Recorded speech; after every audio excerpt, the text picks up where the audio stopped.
To everyone welcome to LTX classes. మనం Indian పాలిటీలో important topics అన్నీ కూడా ర్యాపిడ్ రీజన్ ద్వారా కంప్లీట్ చేస్తున్నాం.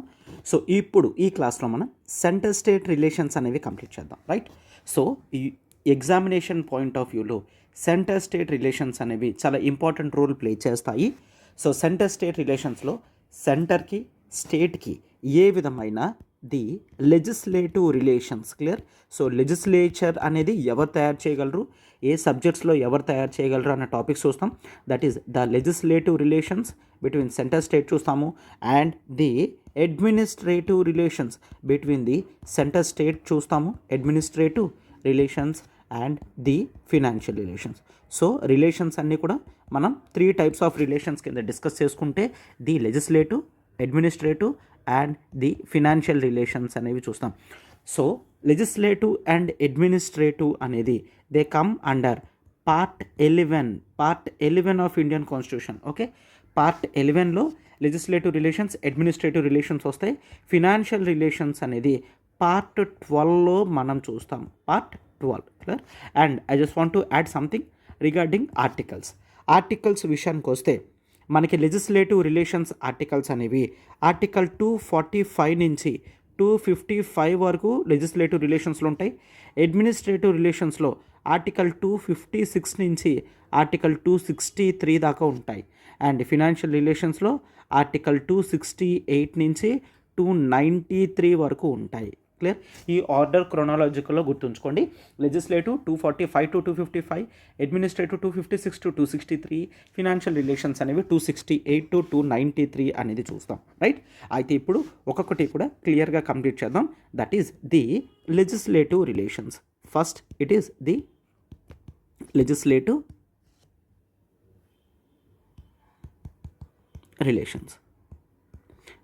రిలేషన్స్ అయితే ఈ లెజిస్లేటివ్ రిలేషన్స్ అనేవి మనం ఓవరాల్గా territorial extent of centre state legislations అని కానీ ఇవన్నీ కూడా చూస్తాము.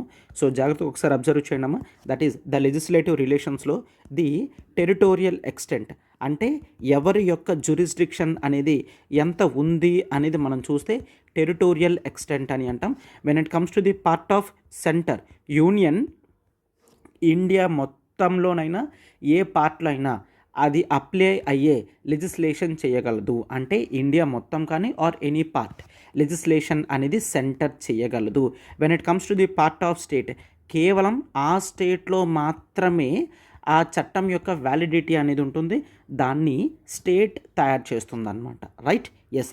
అండ్ మరొక పవర్ అనేది చూస్తాము, దాన్ని మనం ఎక్స్ట్రా టెరిటోరియల్ లెజిస్లేషన్ అని అంటాం.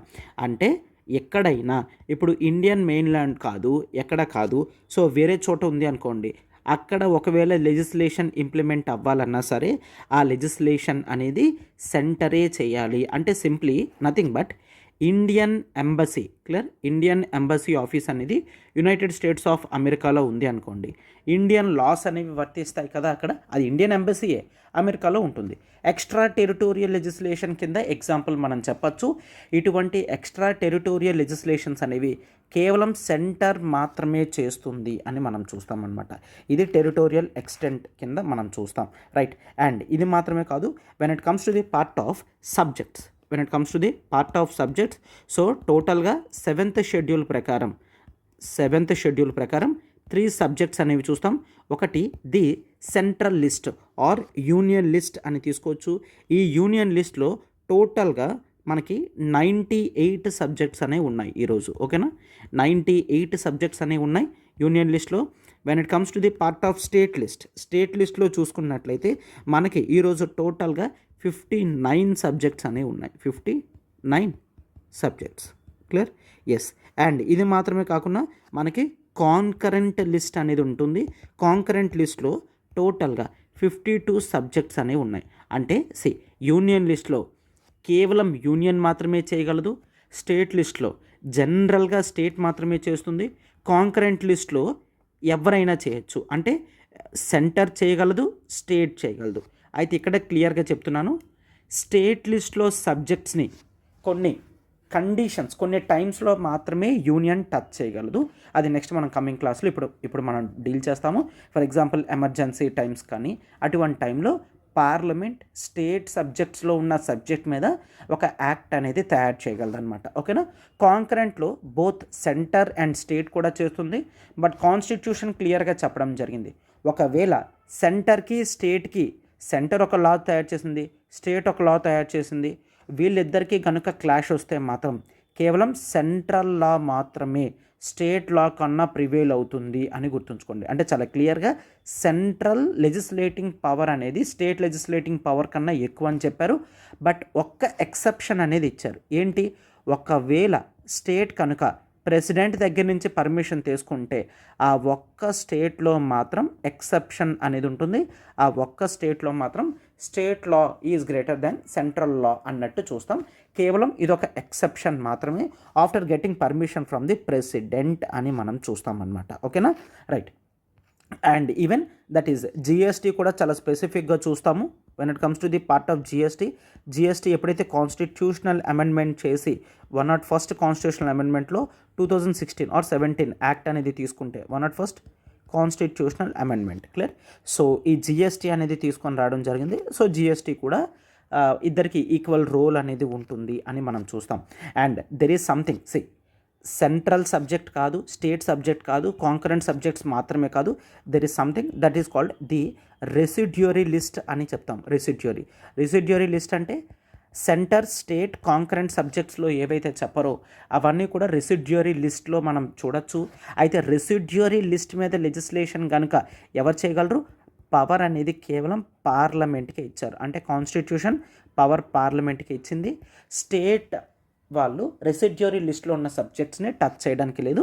అండ్ గుర్తుంచుకోండి, రెసిడ్యూరీ లిస్ట్ అనేది అండర్ ఆర్టికల్ 248 మనం చూస్తాం. ఓకేనా, ఆర్టికల్ 248 ప్రకారం రెసిడ్యూరీ లిస్ట్ అనేది చూస్తాం. అయితే నేను అన్నాను కదా, పార్లమెంట్ కొన్నిసార్లు స్టేట్ సబ్జెక్ట్స్లో ఇన్వాల్వ్ అవ్వచ్చు అని. This is the most important topic in centre state రిలేషన్స్లో అసలు పార్లమెంట్ ఏ కండిషన్స్లో స్టేట్ లెజిస్లేషన్లోకి ఎంటర్ అవ్వచ్చు అనేది మనం ఈ టాపిక్లో డిస్కస్ చేద్దాము. కాన్స్టిట్యూషనల్ ఆర్టికల్స్తో సహా నేను ఇక్కడ కంప్లీట్ చేస్తాను.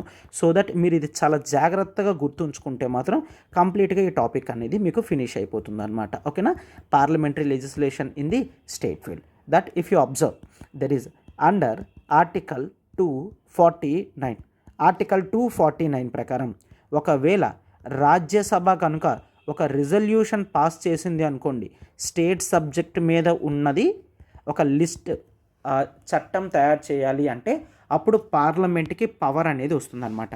అయితే కాన్స్టిట్యూషనల్ ఇంటెన్షనల్గా రాజ్యసభకు మాత్రమే పవర్ అనేది ఇచ్చారు.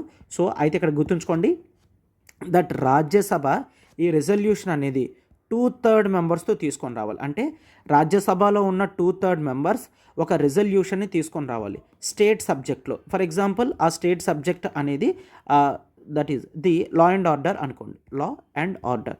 సో లా అండ్ ఆర్డర్లో చట్టం అనేది పార్లమెంట్ చేయాలి అంటే అప్పుడు రాజ్యసభ 2/3 మెంబర్స్తో ఈ రెజల్యూషన్ అనేది తీసుకొస్తుంది. ఈ రెజల్యూషన్ ఓటింగ్ అయిన తర్వాత దీని మీద చట్టం చేసే అధికారం అనేది పార్లమెంట్కి ఉంటుందన్నమాట.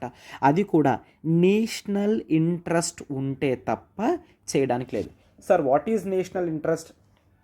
సింప్లీ నేషనల్ ఇంట్రెస్ట్ అంటే మనం అర్థం చేసుకోవాలి, అప్పుడు ఇండియా మొత్తానికి కూడా అవసరమై ఉండాలన్నమాట. అట్లాంటి సమయంలో రాజ్యసభ రిజల్యూషన్ పాస్ చేస్తే పార్లమెంట్కి పవర్ వస్తుంది. అయితే గుర్తుంచుకోండి, అలా పార్లమెంట్ తయారు చేసిన చట్టం అంటే ఈ లా అండ్ ఆర్డర్ మీద చట్టం చేశారు. దీని యొక్క వ్యాలిడిటీ అనేది గుర్తుంచుకోండి 1 year మాత్రమే ఉంటుంది. 1 year is the validity of the act which is made under article 249. But ఇది ఎన్నిసార్లు అయినా సరే రెన్యూ చేయొచ్చు. అంటే 1 year అలాగా 100 years అయినా సరే చేయొచ్చు అనమాట. క్లియర్, ఎటువంటి లిమిట్ కూడా పెట్టలేదు. బట్ దీని యొక్క వ్యాలిడిటీ 1 year. అంటే అర్థం ఏంటి సార్? 1 year తర్వాత మళ్ళీ పార్లమెంట్ 2 houses కూడా సపరేట్గానే ఆ బిల్ని మళ్ళీ రెన్యూ చేస్తూ పాస్ చేస్తేనే ఆ బిల్ అనేది ఉంటుందన్నమాట యాక్ట్ కింద. ఓకేనా, ఒకవేళ లెట్స్ టేక్ ఒక 2 years చేశారు, తర్వాత పార్లమెంట్ రెన్యూ చేయలేదు అనుకోండి, దాని టైం అయిపోయిన 6 months వరకు ఉంటుంది. 6 months తర్వాత కంప్లీట్గా క్లోజ్ అవుతుంది. ఫర్ ఎగ్జాంపుల్ 2014లో పెట్టారు, 2014 టు 2015 ఉంది, మళ్ళీ 2015లో రెన్యూ చేశారు, 2015 టు 2016 డిసెంబర్ దాకా ఉంది అనుకోండి. 2017లో రెన్యూ చేయలేదు కాబట్టి 2017లో 6 months తర్వాత అంటే 2017 జూన్ జూలై టైం కల్లా ఎక్స్పైరీ అయిపోతుంది అనమాట. ఓకే, దాన్ని మనం అర్థం చేసుకోవాలి. This is under article 249. Clear. So ఇదొక కండిషన్ చూస్తాం. నెక్స్ట్ కండిషన్ అనేది చూసుకుంటే ఒకటేంటి, రాజ్యసభ రిజల్యూషన్ పాస్ చేయాలి 2/3తో under article 249. And next article అనేది అండర్ ఆర్టికల్ 250 చూస్తాం. During the time of national emergency, ఒకవేళ నేషనల్ ఎమర్జెన్సీ ఉంది అంటే మాత్రం అప్పుడు పార్లమెంట్ స్టేట్ సబ్జెక్ట్లో ఉన్న మ్యాటర్ మీదైనా సరే లెజిస్లేషన్ అనేది చేయగలదు. ఓకేనా. సో అయితే ఇక్కడ చాలా క్లియర్గా చెప్తున్నారు, అలా తయారు చేసిన చట్టం అనేది ఎప్పుడైతే నేషనల్ ఎమర్జెన్సీ కంప్లీట్ అయిపోతుందో ఆ తర్వాత 6 months ఉండి 6 months తర్వాత ఆటోమేటిక్గా ఎక్స్పైరీ అయిపోతుంది అనమాట. ఓకేనా. సో 6 months తర్వాత ఎమర్జెన్సీ అయిపోయిన 6 months తర్వాత ఆటోమేటిక్గా ఎక్స్పైరీ అయిపోతుంది అనమాట. రైట్. నేషనల్ ఎమర్జెన్సీ ఉన్నంత వరకు ఉంటుంది, నేషనల్ ఎమర్జెన్సీ క్లోజ్ అయిపోతే 6 months తర్వాత ఆటోమేటిక్గా ఎక్స్పైరీ అయిపోతుంది అండర్ ఆర్టికల్ 250. సో 2 conditions, ఒకటి Rajya Sabha resolution, second one national emergency టైంలో అని చూస్తాం. ఓకేనా. And next if you observe under article 252 చూస్తాము, ఒకవేళ 2 or more స్టేట్స్ కనుక రిక్వెస్ట్ చేశాయి అనుకోండి పార్లమెంట్కి, స్టేట్స్ రిక్వెస్ట్ చేస్తే ఈ సబ్జెక్ట్ మీద మీరే చట్టం చెయ్యండి అని రిక్వెస్ట్ చేస్తే అప్పుడు పార్లమెంట్ దీని మీద చట్టం చేయగలదు అని గుర్తుంచుకోండి. దానికి ఎటువంటి టైం వ్యాలిడిటీ అనేది ఉండదు.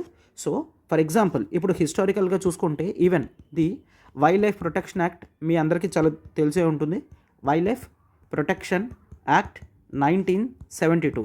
ఈ వైల్డ్ లైఫ్ ప్రొటెక్షన్ యాక్ట్ అనేది ఆర్టికల్ 252 ప్రకారం తీసుకొచ్చారు. సో 2 or more స్టేట్స్ చెప్పాయి అనమాట వైల్డ్ లైఫ్ మీద పార్లమెంటే లెజిస్లేషన్ చేయాలని. అలా చెప్తే ఈ యాక్ట్ అనేది తీసుకొచ్చారు. అయితే లెట్స్ టేక్ ఈ యాక్ట్ తీసుకొని రమ్మని ఎగ్జాంపుల్ ఇస్తున్నాను. ఏపీ అండ్ తమిళనాడు అడిగాయి అనుకోండి, వాళ్ళిద్దరే అడిగారు కాబట్టి పార్లమెంట్ ఈ చట్టం చేస్తే కేవలం వీళ్ళిద్దరికి మాత్రమే అప్లై అవుతుంది అనమాట. అయితే ఫ్యూచర్లో కావాలంటే ఇంకెవరైనా కూడా జాయిన్ అవ్వచ్చు. ఫర్ ఎగ్జాంపుల్ తర్వాత కర్ణాటక జాయిన్ అవ్వచ్చు, కేరళ కావాలంటే కేరళ జాయిన్ అవ్వచ్చు, ఇట్లాగా. రైట్.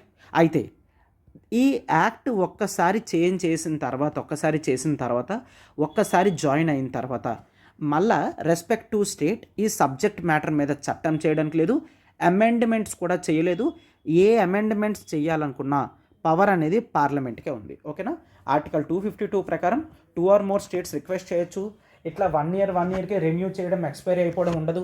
ఆ యాక్ట్ అనేది కంటిన్యూస్గా ఉంటుంది. అయితే ఏ స్టేట్స్ అయితే కావాలి అని రిక్వెస్ట్ చేశాయో కేవలం ఆ స్టేట్స్లో మాత్రమే ఇంప్లిమెంటేషన్ ఉంటుంది. అయితే ఒక్కసారి ఇలా రిక్వెస్ట్ చేసి తీసుకొచ్చిన పార్లమెంట్ మీద నెక్స్ట్ ఎటువంటి పవర్ కూడా స్టేట్స్కి ఉండదు అని మనం చూస్తాం అనమాట. ఓకేనా. Right. And next that is under article 253. Clear. Article 253 ప్రకారం టు ఇంప్లిమెంట్ ఇంటర్నేషనల్ అగ్రిమెంట్ అంటే ఇండియన్ ప్రైమ్ మినిస్టర్ కానీ మినిస్టర్స్ కానీ ఫారెన్ కంట్రీస్లో అగ్రిమెంట్స్ ఏవైతే చేస్తారో ఆ అగ్రిమెంట్స్ని ఇంప్లిమెంట్ చేయడానికి ఒకవేళ స్టేట్ సబ్జెక్ట్స్ కూడా ఇన్వాల్వ్ అవుతున్నాయి అనుకోండి, అప్పుడు స్టేట్స్ పర్మిషన్ తీసుకోవాల్సిన అవసరం లేదు. ఇంటర్నేషనల్ అగ్రిమెంట్స్ని యాక్సెప్ట్ చేయడానికి ఆర్టికల్ 253 ప్రకారం పార్లమెంట్ చట్టం అనేది చేయగలదన్నమాట. ఓకేనా. రైట్. ఇది మాత్రమే కాదు, there is the last condition, 5th condition. During presidents rule, even presidents rule టైంలో కూడా పార్లమెంట్ స్టేట్ సబ్జెక్ట్లో చట్టం చేయగలదు. ఫర్ ఎగ్జాంపుల్ లెట్స్ టేక్, ఒకవేళ ఆంధ్రప్రదేశ్లో ప్రెసిడెంట్స్ రూల్ పెట్టారు. సో అయితే ఈ టైంలో పార్లమెంట్ ఆంధ్రప్రదేశ్లో పోలీస్ అనే సబ్జెక్ట్ మీద యాక్ట్ చేసింది. పోలీస్ అనేది స్టేట్ లిస్ట్ వస్తుంది, జనరల్గా ఏపీ చేయాలి. బట్ ప్రెసిడెన్షియల్ రూల్ ఉండడం వల్ల పార్లమెంట్ పోలీస్ అనే సబ్జెక్ట్ మీద యాక్ట్ చేసింది. అయితే ప్రెసిడెన్షియల్ రూల్ కొంత టైం తర్వాత క్లోజ్ అయిపోతుంది కదా. అయితే దీని మీద చేసిన యాక్ట్ అనేది ఆటోమేటిక్గా ఎక్స్పైర్ అవ్వదు. This is the clear difference. మనం నేషనల్ ఎమర్జెన్సీ చూసేటప్పుడు ఆటోమేటిక్గా 6 మంత్స్ తర్వాత ఎక్స్పైరీ అవుతుందని చూసాం. బట్ ప్రెసిడెంట్స్ రూల్ టైంలో ఆటోమేటిక్గా ఎక్స్పైరీ అవ్వదు. మరి ఎలా సార్? మరి ఎలా అంటే it is up to the state మళ్ళీ ప్రెసిడెంట్స్ రూల్ అయిపోయిన తర్వాత స్టేట్లో మెంబర్స్ కూర్చుంటారు కదా, గవర్నమెంట్ కూర్చుంటుంది కదా, it is up to the government. దాన్ని ఉంచాలనుకుంటుందా, తీసేయాలనుకుంటుందా అనుకొని దాని విధంగా డెసిషన్ అనేది తీసుకోవచ్చు అనమాట. బట్ ఆటోమేటిక్గా మాత్రం ఎక్స్పైరీ అవ్వదు. ఓకేనా? సో ఇది మనం ఓవరాల్గా చేస్తాము. Is this clear? So this is the most important topic, parliamentary legislation in the state field. Article 249 ప్రకారం రాజ్యసభ రెజల్యూషన్ పాస్ చేస్తే చేయగలరు. 250 ప్రకారం నేషనల్ ఎమర్జెన్సీ టైంలో చేయగలరు. 252 ప్రకారం 2 or more స్టేట్స్ రిక్వెస్ట్ చేస్తే చేయగలరు. 253 ప్రకారం ఇంటర్నేషనల్ అగ్రిమెంట్స్ని ఇంప్లిమెంట్ చేయడానికి చేయగలరు. ఈవెన్ ప్రెసిడెంట్స్ రూల్ ఉన్నా సరే చేయగలరు. ఈ 5 కండిషన్స్ అని కూడా గుర్తుంచుకోండి. Most important from the examination point of view అనమాట. ఓకేనా? అండ్ ఇది మాత్రమే కాదు, జనరల్గా మనం సెంటర్ కూడా కొన్ని డైరెక్షన్స్ అనేది ఇవ్వగలదు అని మనం చూస్తామన్నమాట. రైట్? ఎస్, అంటే సెంటర్కి కొంత కంట్రోల్ అనేది స్టేట్ లెజిస్లేషన్ మీద ఉంది. ఫర్ ఎగ్జాంపుల్ ఆర్టికల్ 200 ప్రకారం గవర్నర్ కొన్ని యాక్ట్స్ ఏవైతే స్టేట్ చేస్తుందో అవి ప్రెసిడెన్షియల్ కన్సెంట్ గురించి ఉంచగలదు. ఇలాంటివి మనం చూస్తామన్నమాట. రైట్? అండ్ ఇది మాత్రమే కాదు, when it comes to the part of article 360 financial emergency టైంలో కూడా centre can direct the states. Financial emergency టైంలో తక్కువ ఖర్చులు పెట్టండి అని సెంటర్ స్టేట్కి చెప్పగలదు. ఇట్లాంటివన్నీ కూడా సెంటర్స్ కంట్రోల్ అనేది స్టేట్ మీద ఉంటుంది అని చూస్తాం. So these are the things that we need to discuss from the legislative point of view. Now it is the administrative relations అనేవి ఎట్లా ఉంటాయో చూడండి. అడ్మినిస్ట్రేటివ్ రిలేషన్స్ కూడా నేనేమని చెప్పాను, పార్ట్ 11లోకే వస్తాయి. అండ్ ఆర్టికల్స్ అనేవి చూసుకుంటే 256 నుంచి 263 దాకా మనం ఈ రిలేషన్స్ అనేవి చూస్తామన్నమాట. అయితే లెజిస్లేటివ్ పవర్స్లోనే ఎగ్జిక్యూటివ్ పవర్స్ కూడా సెంటర్కి, స్టేట్కి ఎగ్జిక్యూటివ్ పవర్స్ అన్నీ కూడా 2 కూడా ఉన్నాయన్నమాట. రైట్? అండ్ ఇది మాత్రమే కాదు, కొన్ని ఆబ్లిగేషన్స్ కూడా ఉన్నాయి స్టేట్స్ అండ్ ది సెంటర్కి. సో సెంటర్ని, స్టేట్స్ని చాలా జాగ్రత్తగా సెంటర్ అనేది చూసుకోవాలి. కొన్ని డైరెక్షన్స్ కనుక సెంటర్ ఇస్తే స్టేట్ వాటిని ఖచ్చితంగా ఇంప్లిమెంట్ చేసి చూడాలి. ఇట్లాంటివన్నీ కూడా చూస్తాం. ఫర్ ఎగ్జాంపుల్ సెంటర్స్ డైరెక్షన్స్ అనేవి చూసుకుంటే స్టేట్ లెవెల్లో మనకి కమ్యూనికేషన్ ఛానల్స్ అనేవి ఉంటాయి కదా, కమ్యూనికేషన్ ఛానల్స్, మిలిటరీ ఎస్టాబ్లిష్మెంట్స్ కానీ అవి ఏవి ఉన్నా సరే వాటిని జాగ్రత్తగా చూసుకునే బాధ్యత స్టేట్కి ఉంటుందన్నమాట. ఒకవేళ వీళ్ళు ఇక్కడ ప్రాపర్గా చూసుకోకపోతే ప్రెసిడెంట్స్ రూల్ అనేది పెట్టే స్కోప్ ఉంటుందన్నమాట. రైట్? అండ్ ఇది మాత్రమే కాదు, స్టేట్స్లో రైల్వే లైన్స్ ఉంటాయి కదా, రైల్వే లైన్స్ని కూడా జాగ్రత్తగా చూసుకునే బాధ్యత స్టేట్ తీసుకోవాలి. అండ్ ఇది మాత్రమే కాదు, మదర్ టంగ్ని ప్రమోట్ చెయ్యండి అని సెంటర్ చెప్తే ఆ విధంగా స్టేట్స్ చేయాలి. ఒకవేళ చెయ్యలేదు అంటే మాత్రం ఇక్కడ ప్రెసిడెంట్స్ రూల్ అనేది పెట్టే ఛాన్స్ ఉందన్నమాట. రైట్? అండ్ ఇది మాత్రమే కాదు, వెల్ఫేర్ ఆఫ్ ఎస్సీ ఎస్టీ కూడా డైరెక్ట్ చేయగలదు. అంటే సెంట్రల్ గవర్నమెంట్ చెప్పగలదు, ఎస్సీ ఎస్టీస్ మీద మీరు ఏదైతే వెల్ఫేర్ మెషర్స్ తీసుకుంటున్నారో అవి సరిపోదు, వాటితో పాటు ఇవి కూడా చెయ్యండి అని సెంటర్ ఏదైనా చెప్తే ఆ డైరెక్షన్స్ అనేవి ఫాలో అవ్వాలి. ఇవన్నీ కూడా డైరెక్టివ్స్ ఆఫ్ సెంటర్ అని చూస్తాము. డైరెక్టివ్స్ ఆఫ్ సెంటర్, వీటిని ఖచ్చితంగా స్టేట్ ఫాలో అవ్వాలి. ఫాలో అవ్వకపోతే ప్రెసిడెన్షియల్ రూల్ అనేది ఉండే ఛాన్స్ ఉంటుందన్నమాట. Right? Yes. And next there is another powers that is called the delegation powers. ఈ డెలిగేషన్స్ అనేవి మ్యూచువల్ డెలిగేషన్స్ అని అంటాం. మ్యూచువల్ డెలిగేషన్ అంటే there is the centre and there is state.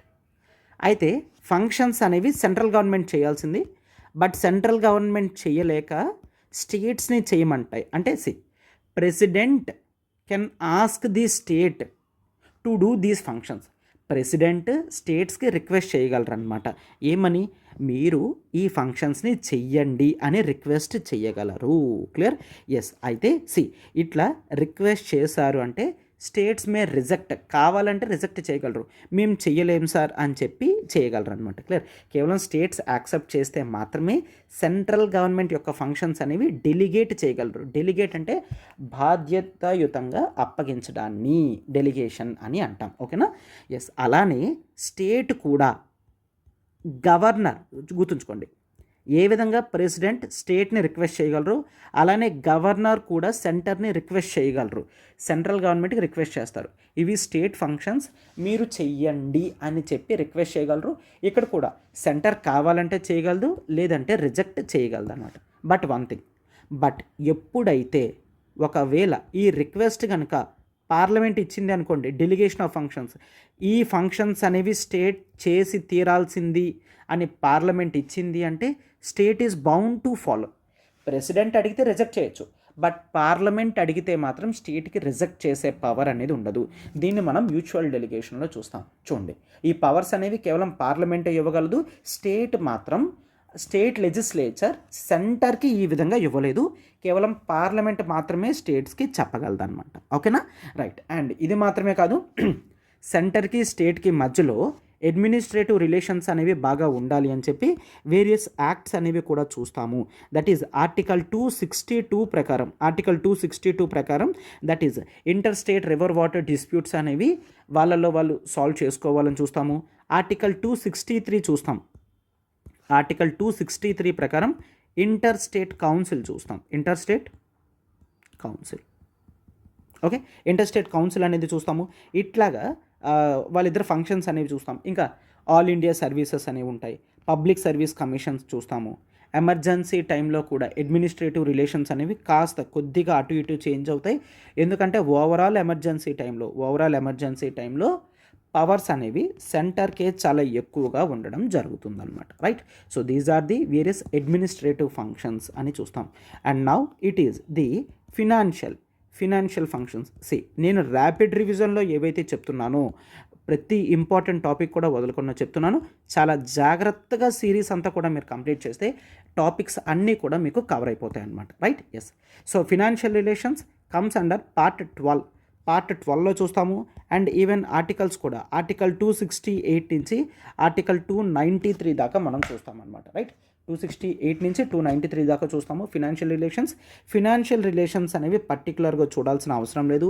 కొన్ని tax revenues, distribution of tax revenues ఉంటాయి, non tax revenues ఉంటాయి. చాలామందికి doubt వస్తుంది, సార్ 268 నుంచి ప్రతి ఆర్టికల్ చదవాలా? అవసరం లేదు. క్లియర్?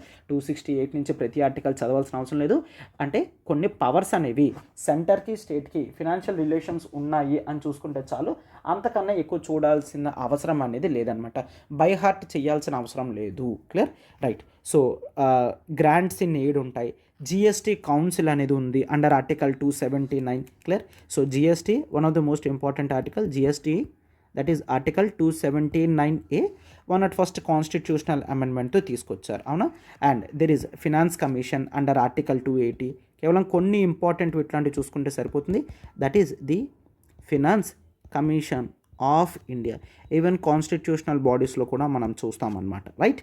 ఎస్. అయితే it is clearly said that that is the borrowing powers. Clear? Borrowings అనేవి చూస్తాం. బారోయింగ్స్ అనేవి 2 ఆర్టికల్స్ చూస్తాము.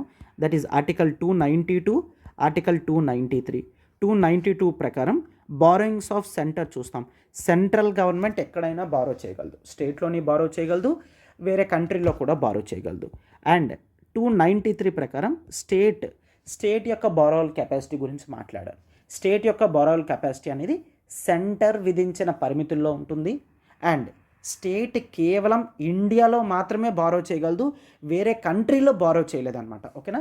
సెంటర్కి ఈ లేవరేజ్ ఉంది, స్టేట్కి ఈ లేవరేజ్ అనేది లేదనమాట. స్టేట్ కేవలం వితిన్ ఇండియాలో మాత్రమే బారో చేయగలదు, సెంటర్ మాత్రం ఓవరాల్గా ఇండియా కానీ వరల్డ్ లెవెల్లో కానీ బారో చేయగలదు. అండ్ మోస్ట్ ఇంపార్టెంట్ ఏంటంటే, ఒకవేళ ఏ స్టేట్ అయినా సరే సెంటర్కి అప్పు ఉంటే సెంటర్ చెప్పినట్లే వినాలి. అప్పు తీసుకునేటప్పుడు, ఫర్దర్గా కూడా అప్పు తీసుకునేటప్పుడు సెంటర్ గవర్నమెంట్ యొక్క పర్మిషన్ తీసుకొని మాత్రమే చెయ్యాలి అని మనం చూస్తామన్నమాట. Right? So these are the various things that we generally take. And there are some small issues like central government property స్టేట్లో ఉంటే స్టేట్ వాటికి ట్యాక్సెస్ అనేది విధించదు. క్లియర్. అలానే స్టేట్ గవర్నమెంట్ ఆఫీసర్స్ కూడా సెంట్రల్ గవర్నమెంట్ ట్యాక్సెస్ అనేది విధించదన్నమాట. ఓకేనా, రైట్. ఈ విధంగా ఓవరాల్గా చూస్తాము. అండ్ ఈ సెంటర్ స్టేట్ రిలేషన్స్లో మనం ఇంకా దెర్ ఆర్ వేరియస్ రికమెండేషన్స్ అనేవి చూస్తాం. ప్రతి రికమెండేషన్ చదవాల్సిన అవసరం లేదు. సెంటర్ స్టేట్ రిలేషన్స్ అనేవి బాగుండాలి అని చెప్పి we also see the administrative reforms commission recommendations అనేవి మనకు ఉంటాయి. అండ్ సెంటర్ స్టేట్ రిలేషన్స్ అనేవి స్మూత్గా తీసుకొని వెళ్ళడానికి ది రాజ్మన్నార్ కమిటీ రికమెండేషన్స్ అనేవి మనం పర్టికులర్గా చూస్తాము. So that centre state relations అనేవి స్మూత్ అవుతాయి అని చెప్పేసి. And there is the Anandpur Sahib. Clear. As this is rapid revision, we cannot cover each and every recommendation. Clear. So Anandpur Sahib resolution even మీరు ఎగ్జామ్ ముందు కూడా వీటిని పర్టికులర్గా చూసి వెళ్ళాల్సిన అవసరం లేదు. ఈ కమిటీస్ ఉన్నాయి అని చూసుకుంటే చాలు, అంతకన్నా అవసరం లేదు. Clear, right. And this is the west Bengal memorandum కూడా చూస్తాము. Administrative reforms commission, Rajamannar committee, Anandpur Sahib resolution, west Bengal memorandum, ఇవన్నీ కూడా సెంటర్ స్టేట్ రిలేషన్స్ అనేవి స్మూతెన్ చేయడానికి ఉన్నాయి. అయితే ఇప్పుడు ఈ 2 కమిటీస్ నెక్స్ట్ ఏవైతే రాస్తానో అవి out of every committee these 2 are most important అనమాట. ఒకటి సర్కార్య కమిషన్ రికమెండేషన్స్ అనేవి చూస్తాం, most important. Sarkaria commission recommendations అనేవి important. And there is something the another commission that is the Punchhi commission. Clear. So Punchhi commission ఉన్నాయి. ఈ 2 కమిషన్స్ ఏవైతే ఉన్నాయో వీటి రికమెండేషన్స్ అనేవి సెంటర్ స్టేట్ రిలేషన్స్ని స్మూదెన్ చేయడానికి చాలా హెల్ప్ చేస్తుంది అనమాట. Hope this is completely clear. మీకు ఇదంతా కూడా కంప్లీట్గా అర్థమైందని నేను అనుకుంటున్నాను. అయితే ఈ సెంటర్ స్టేట్ రిలేషన్స్ తర్వాత మనం బేసిక్గా ఇంటర్ స్టేట్ రిలేషన్స్ కూడా చూస్తాము. అయితే ఈ టాపిక్ మనకి ఇక్కడ కంప్లీట్ అయిపోతుంది అనమాట. That is nothing but article 262 ప్రకారం inter state river water disputes ఏవైతే ఉంటాయో, inter state river water disputes ఏవైతే ఉంటాయో వాటిని ఎక్కడ సాల్వ్ చేసుకోవాలి? ఎస్. అయితే ఈ పవర్ అనేది పార్లమెంట్కి ఇస్తే పార్లమెంట్ ఏం చేసింది? యాక్ట్స్ని తయారు చేసింది అనమాట. రైట్. ఆర్టికల్ 262 ప్రకారం మనం see the inter state river water disputes act. ఒకవేళ స్టేట్స్ మధ్యలో డిస్ప్యూట్స్ వస్తే మనం ఈ ట్రిబ్యునల్స్ని ఎస్టాబ్లిష్ చేస్తాము. Inter state river water disputes act. So ట్రిబ్యునల్స్ని ఎస్టాబ్లిష్ చేస్తారు. ఆ ట్రిబ్యునల్స్ అనేవి ఇష్యూని రిజాల్వ్ చేస్తాయి. అండ్ ఆ ట్రిబ్యునల్స్ ఇచ్చిన జడ్జిమెంట్స్ని ఇంప్లిమెంట్ చేయడానికి రివర్ బోర్డ్స్ యాక్ట్ అనేది కూడా తీసుకొని రావడం జరిగింది. ఫర్ ఎగ్జాంపుల్ కృష్ణా రివర్ ఉంది అనుకోండి. కృష్ణా రివర్ డిస్ప్యూట్స్ ఉంటే దాని యొక్క ట్రిబ్యునల్కి అప్పగిస్తారు, కృష్ణా రివర్ వాటర్ ట్రిబ్యునల్ అని. సో అది ఇచ్చిన జడ్జిమెంట్ని ఇంప్లిమెంట్ చేయడానికి కృష్ణా రివర్ బోర్డ్ అనేది ఎస్టాబ్లిష్ చేస్తారు. ఓకేనా. దిస్ ఈజ్ సింప్లీ ఆర్టికల్ 262లో మనం చూస్తాం.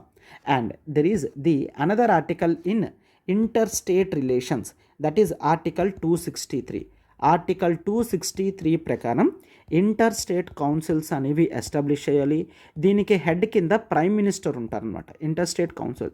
సో దట్ స్టేట్స్ మధ్యలో ఉన్న డిస్ప్యూట్స్ ఏమైనా ఉన్నా, సెంటర్కి స్టేట్స్కి ఏమైనా డిస్ప్యూట్స్ ఉన్నా సరే వాటన్నిటినీ కూడా తీరిగ్గా కూర్చొని సాల్వ్ చేయడానికి మనం ఇంటర్ స్టేట్ కౌన్సిల్స్ అనేవి చూస్తాము. దీని యొక్క చైర్మన్ ప్రైమ్ మినిస్టర్ గారు ఉంటారనమాట. ఓకేనా, రైట్. ఇవన్నీ కూడా ఇంపార్టెంట్ టాపిక్స్ కింద మనం చూస్తాము. అండ్ ఇది మాత్రమే కాకుండా సెంటర్కి స్టేట్ మధ్యలో ట్రేడ్ రిలేషన్స్ కూడా స్మూతెన్ అవ్వాలి అని చెప్పి ఆర్టికల్ 301 నుంచి 307 వరకు inter state trade and commerce articles చూస్తాం. ఇంటర్ స్టేట్ ఇవన్నీ కూడా నాట్ సచ్ ఇంపార్టెంట్, ఇవన్నీ కూడా మనం ఇక్కడ డిస్కస్ చేయాల్సిన అవసరం లేదు. బట్ ఆర్టికల్స్ డిస్కస్ చేసుకుంటున్నాం కాబట్టి ఇవి ఉంటాయని చూస్తాం. ట్రేడ్ అండ్ కామర్స్ అంటే ఇండియా మొత్తం కూడా ఫ్రీ ట్రేడ్ కామర్స్ అనేది ఉంటుంది. అండ్ ఎటువంటి డిఫరెన్సెస్ అనేవి స్టేట్స్ మధ్యలో ఉండకూడదు అని ఆర్టికల్స్ 301 to 30 చూస్తామన్నమాట. క్లియర్. అండ్ దీని తర్వాత ఇంటర్ స్టేట్ కౌన్సిల్స్తో పాటు మనకి జోనల్ కౌన్సిల్స్ ఉన్నాయి. అది ఇంపార్టెంట్, జోనల్ కౌన్సిల్స్. సో ఈ జోనల్ కౌన్సిల్స్ అనేవి ఇవి కాన్స్టిట్యూషనల్ బాడీ కాదు, ఇవి statutory bodies. That is states reorganisation యాక్ట్తో, స్టేట్స్ రీఆర్గనైజేషన్ యాక్ట్ 1956లో జోనల్ కౌన్సిల్స్ అనేవి తీసుకొచ్చారు. As of now there are 5 zones. Clear 5 zones. So జనరల్గా చూసుకుంటే మాత్రం వీటిని చూడండి, that is northern zonal council అంటాము, అండ్ సెంట్రల్ జోనల్ కౌన్సిల్ అంటాము, ఈస్టర్న్ జోనల్ కౌన్సిల్ అంటాము, వెస్టర్న్ జోనల్ కౌన్సిల్ అంటాము, and we also take the southern zonal councils అనేవి. ఈ జోనల్ కౌన్సిల్స్ అన్నీ కూడా ఎక్కడ చూస్తాము, in the states reorganisation act అనేది చూస్తాం. And there is another zonal council that is specifically for the north east. ఇక్కడ నార్త్లో కొన్ని స్టేట్స్, సెంటర్లో కొన్ని స్టేట్స్, ఈస్ట్ వెస్ట్ సౌత్లో కొన్ని స్టేట్స్ అనేవి ఉన్నాయి. When it comes to the part of north ఈస్ట్లో జోనల్ కౌన్సిల్ మాత్రం they are established under the north eastern council act అనేది మనం చూస్తాము. ఏంటిది, నార్త్ ఈస్టర్న్ కౌన్సిల్ యాక్ట్ 1971లో దీన్ని తీసుకొని రావడం జరిగింది. నార్త్ ఈస్ట్ స్టేట్స్ ఉంటాయి. అయితే మోస్ట్ ఇంపార్టెంట్ ఏంటి అంటే ఈ జోనల్ కౌన్సిల్కి చైర్మన్ కింద హోమ్ మినిస్టర్ ఉంటారు. This is most important. Prime minister ఉండరు, హోమ్ మినిస్టర్ ఉంటారు. So home minister acts as the chairman. Vice chairman కింద రెస్పెక్ట్ టు జోనల్ కౌన్సిల్స్లో స్టేట్స్ ఒక్కొక్కరు కూడా ఒక్కొక్కసారి వైస్ చైర్మన్ తీసుకుంటారు. For example if you take south zonal కౌన్సిల్లో, సదరన్ జోనల్ కౌన్సిల్లో ఆంధ్రప్రదేశ్, తెలంగాణ, కర్ణాటక, తమిళనాడు, కేరళ, పుడుచ్చేరి ఉన్నాయి. సో యూనియన్ టెరిటరీస్ కూడా పార్టిసిపేట్ చేస్తే అది కూడా గుర్తుంచుకోండి. హోమ్ మినిస్టర్ ప్రెసిడెంట్ కింద ఉంటారు. సదరన్ జోనల్ కౌన్సిల్లో వైస్ చైర్మన్ ఈ ఇయర్ ఆంధ్రప్రదేశ్ ఉంటే నెక్స్ట్ ఇయర్ తెలంగాణ, ఆ నెక్స్ట్ ఇయర్ కర్ణాటక, ఆ నెక్స్ట్ ఇయర్ తమిళనాడు, ఇట్లా స్టేట్స్ వాళ్ళు షేర్ చేసుకుంటూ ఉంటారనమాట వైస్ చైర్మన్ పొజిషన్ గురించి, రైట్. జోనల్ కౌన్సిల్లో కూడా స్టేట్స్ మధ్యలో ఉన్న సత్సంబంధాలు మరింత పెంచుకొని సెంటర్తో ఇంటిగ్రేట్ అవ్వడానికి, హార్మోనియస్ రిలేషన్స్ బిల్డ్ చేయడానికి మనం ఈ జోనల్ కౌన్సిల్ బాడీ కూడా చూస్తామన్నమాట. Hope this is completely clear. So అయితే ఈ క్లాస్లో టోటల్గా సెంటర్ స్టేట్ రిలేషన్స్ చూసాము, ఇంటర్ స్టేట్ రిలేషన్స్లో ఉన్న ఇంపార్టెంట్ ఆర్టికల్స్ అండ్ టాపిక్స్ అన్నీ కూడా కవర్ చేసాం. అయితే ఇది కంప్లీట్ ర్యాపిడ్ రివిజన్ సిరీస్. మీకు ప్రతి ఇంపార్టెంట్ టాపిక్ కూడా మనం క్లియర్గా డీటెయిల్డ్గా చెప్పడం అనేది జరిగింది. అయితే class hope you have enjoyed this session.